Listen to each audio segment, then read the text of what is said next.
새벽의 부엌은 고요했습니다. 전자레인지의 잔불과 싱크대에 엎어둔 컵, 그리고 정각마다 짧게 울리는 복약 알람만이 시간을 알려줍니다. 약을 삼키고 컵을 내려놓는 순간 문득 이런 생각이 스칩니다. 혹시 나는 더 이상 필요 없는 사람일까? 아니라고 고개를 젓지만 하루의 시작에 맨 먼저 떠오른 이 문장은 오래 묵은 그림자처럼 쉽게 사라지지 않습니다. 누군가에게 기대어 달력을 넘기던 시절이 있었습니다. 아이들의 등하교를 챙기고 부모님 병원 진료를 모시고 명절이면 장을 보고 손님을 맞이하던 그때는 할 일이 너무 많아 숭 돌릴 틈이 없었지요. 그런데 어느 날 할 일의 목록이 급격히 줄어든 뒤에도 손에 남는 것은 하기로 되어 있던 습관과 그 습관이 사라진 자리를 메우는 적막뿐입니다. 여러분은 이런 고요 앞에서 어떤 마음으로 하루를 여시나요? 필요 없다는 감정은 의학적 진단명이 아니라 우리 몸과 마음이 보내는 오래된 신호에 가깝습니다. 잠이 얕아지고 전화벨이 울리지 않는 날이 길어질수록 우리는 자신이 뒤로 밀려났다고 느낍니다. 하지만 이 감정은 비난할 대상 하나로 귀속되지 않습니다. 개인의 기질과 가족의 사정, 동네의 분위기와 사회의 변화가 겹겹이 포개져 만들어낸 이름 붙이기 어려운 복합색에 가깝습니다. 여러분은 최근에 자신을 필요로 하는 순간을 언제, 어디에서 느끼셨나요? 그래서 이 방송의 첫머리에서 우리는 단정 대신 묵직한 질문을 올려두려 합니다. 내가 필요 없는 사람 같다는 감정은 누구에게나 찾아올 수 있지만 어떤 분들에게는 더 자주, 더 깊게 머무르곤 합니다. 그 이유를 이해하기 위해선 우리의 일상 장면 뒤에 놓인 배경을 함께 살펴볼 필요가 있습니다. 지금 이 조용한 새벽 부엌에서 시작된 물음을 다음 시간에는 현실의 숫자와 풍경으로 이어가 보겠습니다. 숫자는 조용합니다. 하지만 그 조용함 속에서 우리의 일상은 서서히 다른 모양이 됩니다. 한국은 이미 65세 이상 인구가 5명 가운데 1명에 이르는 초고령 사회의 문턱을 넘어섰고 앞으로 10조 20년 사이에는 3사람 중 1사람에 가까운 비중으로 늘 것이라는 전망이 이어집니다. 인구 구조가 이렇게 바뀌면 동네 상권의 성격, 버스 시간표, 병원 예약 방식까지 함께 달라집니다. 여러분은 이 변화를 생활에서 어떻게 체감하시나요? 소득과 노후 준비를 보면 풍경은 더 분명해집니다. 은퇴 시기가 앞당겨지거나 자영업이 흔들리면서 국민연금, 퇴직기연금의 사각지대에 놓인 분들이 아직도 적지 않습니다. 국제 비교에서도 우리나라의 노인 상대적 빈곤 비율은 높은 편으로 알려져 있고 일하는 고령자 비율은 높지만 일자리의 질은 단기시간제 단순노무 중심으로 기울어 있습니다. 계속 일하고 싶다가 계속 일해야 한다로 바뀌는 순간 체감되는 피로는 다릅니다. 여러분 주변의 일자리는 어떤가요? 디지털 전환은 편의를 가져오는 동시에 익숙한 질서를 바꾸어 놓았습니다. 스마트폰 보급은 크게 늘었지만 공고 앱과 모바일 뱅킹, 무인 단말이 표준이 되면서 대면이 기본이던 생활의 문법이 흔들립니다. 동네 은행 영업정이 줄고 대표번호로 문의하세요라는 안내가 늘어날수록 전화 한 통으로 바로 사람이 받던 시절이 그리워집니다. 여기에 보이스피싱 같은 위험은 불안을 키우죠. 잘 아는 방법이 아닌데 하는 망설임은 어떤 날에는 필요 없는 사람이 된 듯한 감정으로 번집니다. 키오스크 앞에서 몇 번이나 화면을 넘겨보신 경험, 여러분께도 있으신가요? 가족과 지역의 구조 변화도 크습니다. 1인 고령 가구가 늘고 자녀 세대는 맞벌이 장거리 통근에 지쳐 있습니다. 경조사에 선뜻 나서던 어르신의 역할이 줄어들면 집안의 의사결정 테이블에서 목소리가 작아졌다고 느끼기 쉽습니다. 한편으로 동네 경로당, 복지관, 종교 공동체, 작은 도서관, 보건소의 프로그램은 중요한 완충장치가 됩니다. 주거비와 의료비, 만성질환 관리, 장기 요양의 문턱 같은 요소들이 겹치며 일상의 체력을 시험합니다. 여러분의 동네에서는 어떤 안전망이 작동하고 있나요? 이처럼 숫자와 지표는 필요하지 않다는 감정이 개인의 성격 문제가 아니라 사회의 구조적 압력과 생활의 변화 속에서 생겨나는 결과임을 보여줍니다. 인구, 소득, 일자리, 디지털 전환, 가족과 지역의 재편, 이 조용한 제목들의 합이 어떤 마음의 결을 만들고 있는지 우리는 지금 막 윤곽을 보았을 뿐입니다.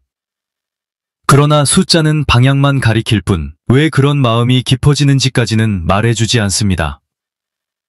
다음 시간에는 이 배경을 토대로 쓸모의 언어와 존재의 가치가 충돌하는 지점을 차분히 들여다보겠습니다. 너버멘트의 요즘 우리는 유용함으로 스스로를 재는 시대에 살고 있습니다. 손에 잡히는 성과가 줄어드는 순간, 마음속 자막도 함께 작아지는 느낌을 경험하곤 하지요. 이 조용한 압박은 일터와 가정, 동네를 넓게 감싸며 어느덧 나는 아직 쓸모가 있는가라는 질문을 일상의 배경음처럼 만듭니다. 여러분은 이 질문을 마음속에서 얼마나 자주 꺼내보시나요? 먼저 일터의 관성부터 살펴봅니다. 직장에서의 평가는 속도와 최신성, 전원의 탄력성 같은 요소에 무게가 실립니다. 암묵적인 은퇴 문화는 자리 비우기라는 말로 정리되곤 하고, 팀이 젊어질수록 경험의 전수보다 즉각적 성과가 더 높은 점수를 받습니다. 회의에서 민첩성이나 문화 적합도 같은 말로 포장된 나이 편견이 스며들 때 오랜 시간 쌓은 노하우는 종종 옛 방식으로 묶입니다. 여러분도 이런 표현을 들었던 장면이 떠오르시나요? 기술의 변화는 이 흐름을 더 빠르게 밀어붙입니다. 업데이트가 하루에도 몇 번씩 쏟아지고 학습 효소는 가팔라지며 플랫폼의 규칙은 잦은 개편을 만납니다. 뒤처지지 않으려면 계속 배워야 한다는 요구가 따라붙죠. 배움이 즐거움이던 때도 있지만 생업과 돌봄, 건강관리가 겹친 삶에서 끊임없이 배우라는 주문은 때로 그만두라는 신호처럼 들립니다. 여러분은 어떤 방식의 배움이 가장 덜 버겁고 오래 가셨나요? 가정의 언어 역시 변했습니다. 과거에는 어르신의 역할이 집안의 중심을 돌보는 일이었다면 핵가족화와 맞벌이의 일상화 속에서 그 역할은 더 작게, 더 간헐적으로 나뉘었습니다. 이제 편히 쉬세요 라는 말은 선의에서 비롯되지만 그 말이 반복될수록 어떤 분들에게는 당신이 할 일은 없다는 메시지로 번집니다. 반대로 손이 필요한 순간에 괜찮아요, 제가 할게요 라는 자녀의 말은 효도처럼 보이지만 관계의 참여 기회를 줄이기도 합니다. 여러분은 어떤 말에서 마음이 놓이고 어떤 말에서 거리가 느껴지셨나요? 사회 전체로 시야를 넓히면 쓸모의 언어가 생활의 기준을 움직이는 장면이 보입니다. 효율, 생산성, 속도가 좋은 것이란 합의는 어떤 면에서 필요합니다. 문제는 이 기준이 사람의 존재를 평가하는 잣대로 확장될 때입니다. 느린 손기술, 오래된 관계에 대한 배려, 말수 적은 신뢰처럼 시장이 바로 가격을 매기기 어려운 가치들은 그 순간 빛을 잃습니다. 그러나 동네의 평온과 가정의 안정, 아이들의 마음 건강은 바로 그런 느린 가치가 바치는 경우가 많습니다. 여러분은 주변에서 어떤 느린 가치가 조용히 역할을 하고 있다고 느끼시나요? 정책과 제도는 이 간극을 메우는 중요한 도구입니다. 재취업 지원과 평생교육, 지역 일자리 사업이 곳곳에 있지만 실제 참여 문턱은 생각보다 높습니다. 안내문은 복잡하고 교육은 디지털 중심이며 이동 동선은 길 데가 많습니다. 가장 의욕적인 분마저도 다음 해를 말하게 만드는 설계의 문제입니다. 반대로 문턱이 낮은 프로그램은 특징이 분명합니다. 집 가까이에서 익숙한 시간대에 또래와 함께 작은 보수를 받으며 명확한 역할로 참여할 수 있습니다. 여러분은 어떤 조건이 갖춰질 때 발걸음이 자연스레 움직이시나요? 미디어의 서사도 영향을 미칩니다. 은퇴 이후 꽃피운 성공의 영웅담은 영감을 주지만 매일의 평균적인 시간을 사는 다수에게는 기준을 더 높여놓기도 합니다. 반대로 노년을 과도하게 의존적 무력한 모습으로만 그리는 화면은 자존을 갉아먹습니다. 둘 다 극단입니다. 조용한 다수의 현실은 대단한 성공도 아니고 완전한 의존도 아닌 참여 가능한 보통의 하루입니다. 이 보통의 하루를 긍정하는 언어가 많아질수록 마음의 균형추도 제자리를 찾습니다. 여러분이 좋아하는 보통의 하루는 어떤 모습인가요? 관계의 층위에서 보면 부탁은 서열이 아니라 신뢰의 표시입니다. 누군가에게 김장 양념을 묻거나 병원 검진 동행을 청하거나 어린 손주 하원을 부탁하는 일은 상대를 필요한 사람으로 인정하는 행위이지요. 효율의 언어로 보면 이런 부탁은 번거롭습니다. 그러나 존재의 언어로 보면 이것이 바로 사회를 잇는 끈입니다. 부탁과 응답이 오갈수록 관계의 체온은 올라가고 소속감은 깊어집니다. 여러분은 최근에 누구에게 어떤 작은 부탁을 주고받으셨나요? 일터로 다시 돌아가면 연차가 깊을수록 발휘되는 역량이 분명히 있습니다. 의기를 키우지 않게 하는 판단, 갈등을 가라앉히는 말투, 고객의 진짜 필요를 알아차리는 감각, 신뢰를 지키는 느린 습관 같은 것들입니다. 이것은 속도와 최신성의 잣대로는 잘 보이지 않지만 문제를 키우지 않는 능력이라는 측면에서 매우 경제적입니다. 관리자의 입장에서 문제가 별일 없이 흘러간다는 결과는 대체로 이런 역량 덕분입니다. 여러분은 자신이 이런 문제를 키우지 않는 기술을 언제 보여주셨는지 떠올려 보시겠어요? 결국 필요 없다는 감정은 개인의 약함이라기보다 사회가 한동안 쓸모의 언어에 과도하게 기울어진 결과로 읽을 수 있습니다. 균형을 되찾기 위해서는 언어부터 바뀌어야 합니다. 빠르고 잘한다는 칭찬 옆에 끝까지 지킨다, 사람을 안심시킨다, 다시 오게 만든다 같은 표현을 올려놓는 일입니다. 가정에서는 엄마는 쉬세요 대신 엄마가 있어 든든해요. 이건 엄마가 제일 잘하시잖아요. 라는 말이 필요하고, 동네에서는 무의 시스템 옆에 천천히 도와드립니다. 라는 표지가 필요합니다. 여러분은 오늘 누구에게 그런 한마디를 건네고 싶으신가요? 을 마무리하며 한 가지를 덧붙입니다. 존재의 가치를 강조한다고 해서 변화와 학습을 외면하자는 뜻은 아닙니다. 다만 학습의 방식이 삶의 리듬과 맞아야 합니다. 짧고 반복 가능하며 실패가 안전하고 서로 가르치고 배우는 자리에서 배움은 비로소 체력이 됩니다. 그리고 그 배움은 다시 쓸모의 언어와 존재의 언어를 연결하는 다리가 되지요. 여러분은 어떤 배움이라면 내일도 다시 가고 싶으신가요? 이제 시선을 일상의 장면으로 옮겨보겠습니다.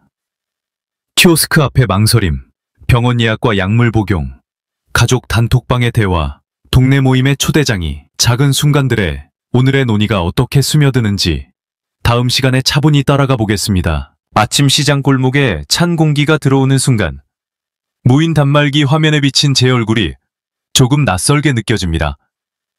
화면을 몇 번 눌렀다가 돌아가기를 누르고 줄 선 사람들의 기척을 느끼면 손끝이 더 굳어집니다. 옆에서 천천히 하셔도 돼요. 라는 한마디가 들릴 때 마음은 의외로 빨리 풀립니다. 필요 없다는 감정은 기술에서 시작된 듯 보여도 사실은 사람의 말 한마디에서 오래 머물지요. 여러분은 이런 순간을 어디에서 가장 자주 마주하시나요? 은행 업무를 떠올려 봅니다. 지점은 줄고 대표번호로 안내가 표준이 되면서 예전처럼 창구에서 이름을 불러주는 일이 드뭅니다. 이런 변화 속에 보이스피싱 안내문은 점점 커지고 전화가 오면 목소리부터 의심하게 됩니다. 그럴 때 죄송하지만 제가 직접 대표번호로 다시 걸겠습니다. 라는 문장은 우리를 지켜주는 작은 울타리가 됩니다. 동네 파출소와 주민센터, 경로당의 안전교육 표지판은 번잡한 세상에서 방향을 바로잡는 이정표지요. 여러분 댁 근처에는 어떤 안내와 도움 창구가 눈에 띄나요? 병원 예약은 더 복잡합니다. 앱 설치, 본인 인증, QR 체크인까지. 몸이 아픈 날에는 이 과정 자체가 부담입니다.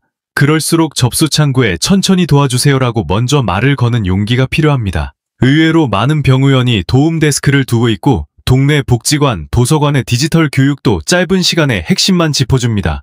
중요한 건 큰 도약이 아니라 오늘 하나의 절차를 익히고 내일 한 번 더 반복하는 리듬입니다. 여러분께 가장 편했던 도움 방식은 무엇이었나요? 가족 단톡방의 속도는 늘 빠릅니다.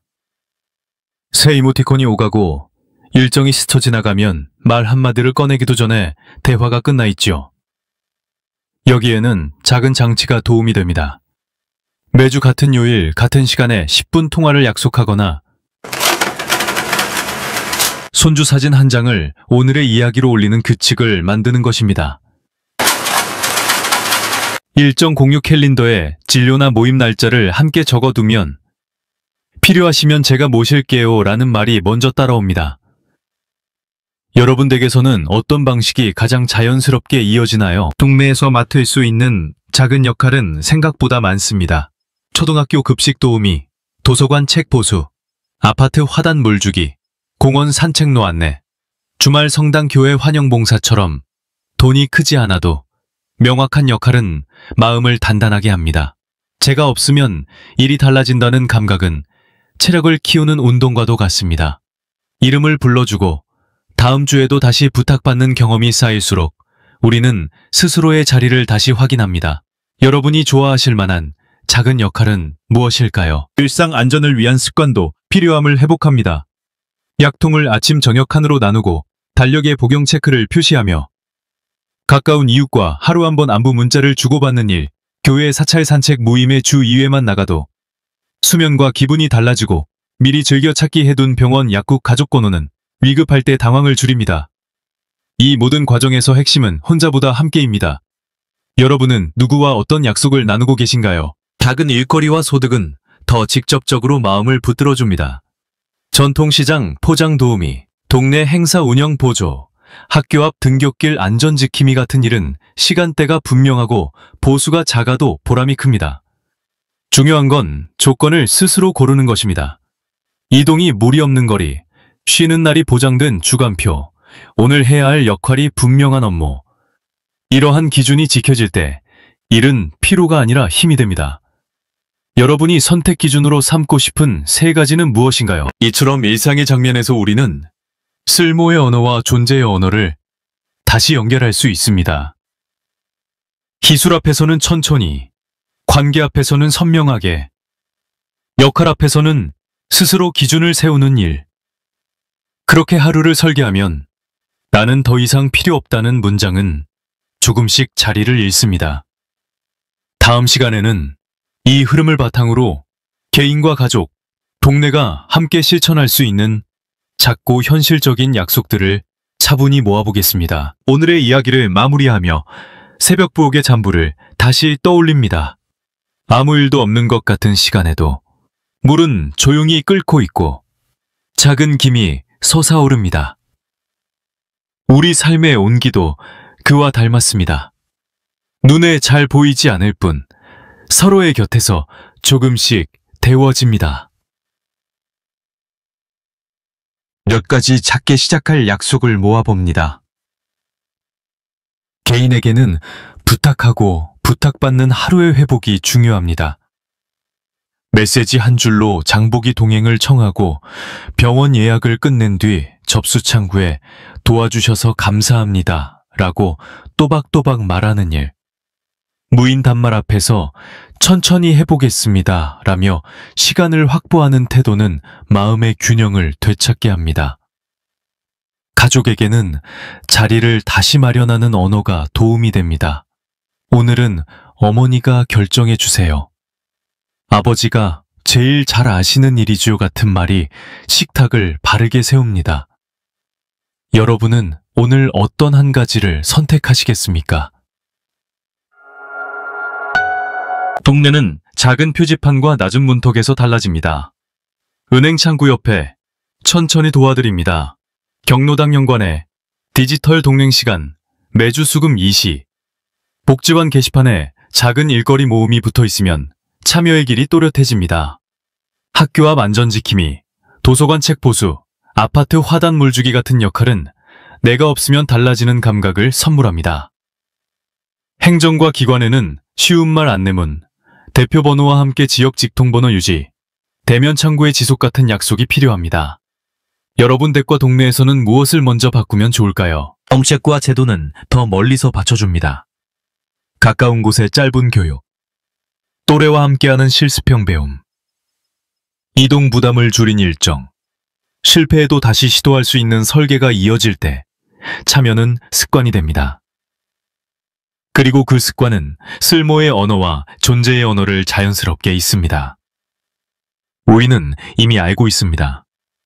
사람을 안심시키는 말투, 끝까지 지키는 약속, 다시 오게 만드는 마음 씀씀이가 한 동네의 공기를 바꾼다는 것을요. 여러분은 오늘 누구에게 그 한마디를 건네고 싶으신가요? 하루의 끝에 나는 더 이상 필요 없다는 문장이 떠오를 때가 있더라도 그 문장 옆에 조용히 한 줄을 덧붙일 수 있기를 바랍니다. 나는 이미 누군가의 오늘을 붙들어준 사람이다.